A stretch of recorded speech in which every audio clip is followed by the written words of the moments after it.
अट्टाळी परिसरातील बेकायदा उत्खनन प्रकरणावरून प्रशासनाविरोधातील संघर्ष अधिकच तीव्र झाला असून प्रशासनाकडून या गंभीर प्रकरणावर कारवाई करण्यास टाळाटाळ केली जात असल्याचा थेट आरोप सामाजिक कार्यकर्ते संदीप जाधव यांनी केला आहे।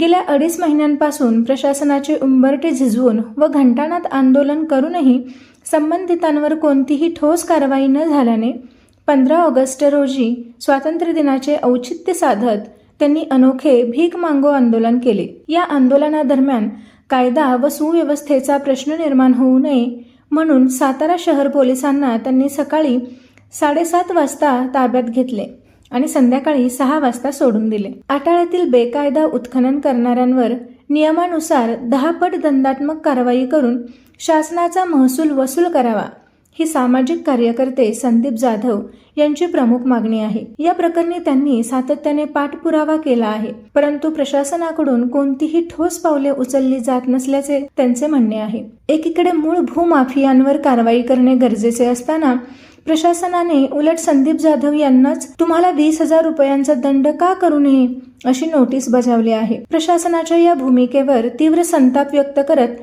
जाधव यांनी हा प्रकार दडपशाहीचा असल्याचा आरोप केला आहे। मात्र या दडपशाहीला न घाबरता संविधानाच्या चौकटीत राहून न्यायासाठीच लढा सुरू ठेवणार असल्याचे त्यांनी ठामपणे सांगितले आहे। या वादाच्या पार्श्वभूमीवर यापूर्वी त्यांनी स्वतःचे सर्व फोन बंद ठेवून गनिमी काव्याने थेट प्रशासकीय कार्यालयात तीव्र लक्षवेधी आंदोलन छेडण्याचा इशारा दिला होता। पोलिसांनी ताब्यात घेऊन सोडल्यानंतरही संदीप जाधव यांच्या भूमिकेत कोणताही बदल झालेला नाही।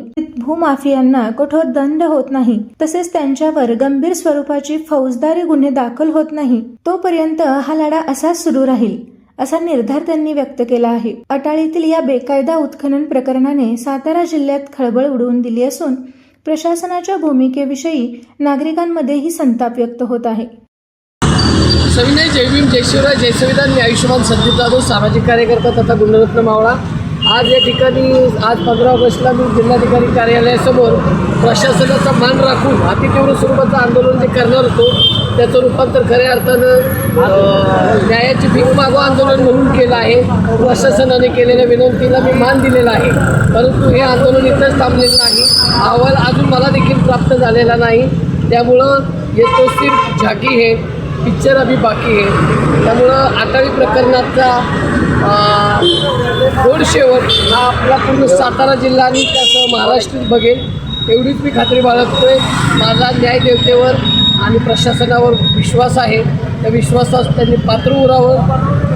ह्या निकालानंतर ज्यावेळेस निकाल लागेल, ज्यावेळेस त्यांना दंड होईल, त्यांच्यावर कारवाई होईल, त्यावेळेस निश्चित स्वरूपात मी सातारा जिल्ह्यात सातारा शहरामध्ये सातारा कंदी पेढे वाटून जल्लोष करणार आहे। जय भीम, जय शिवराय, जय संविधान।